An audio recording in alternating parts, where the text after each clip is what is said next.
Most players think they have an endgame build, but what if I told you that even with max stats, max haki, and rare items, you are still losing massive damage and farming speed because of small build mistakes that almost nobody talks about.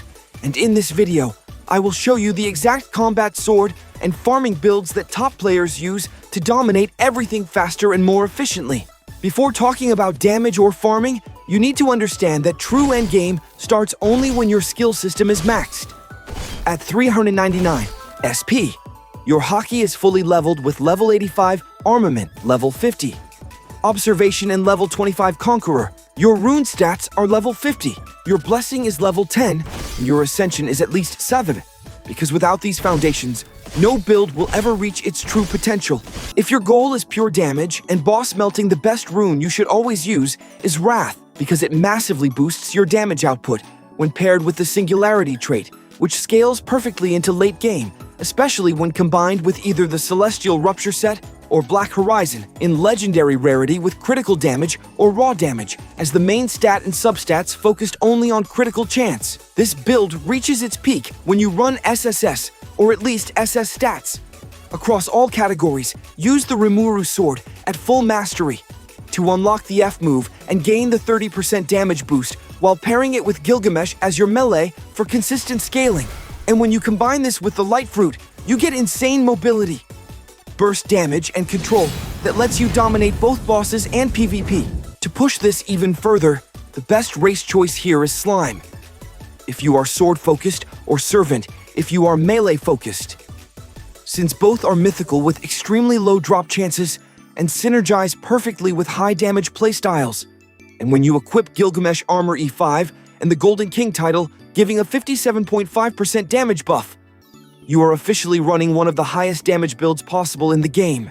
If your main focus is sword damage specifically, then this setup becomes even more deadly, because Slime Race combined with the Rimuru sword mastery allows your abilities to scale harder, while keeping the same Wrath Rune Singularity trait, legendary artifacts, and Light Fruit, which turns you into a fast, high-burst sword unit, capable of deleting enemies before they even react. Now here is where most players completely fail because they use their combat build for farming, which is extremely inefficient. And if you want to maximize item gem and currency, gains the best rune, switches to Fortune, giving you a 10 to 15% luck boost while still keeping the Singularity trait and the same artifact setup with damage-focused stats, so you do not sacrifice clear speed. The biggest difference comes from race and title, where Kitsune becomes the best farming race in the game, thanks to its massive 25% luck boost, making it perfect for grinding rare drops, while your title choice depends on what you want more, because Blessed Sovereign gives a huge 32.5% item boost, while Golden Tyrant is better for gems and money farming.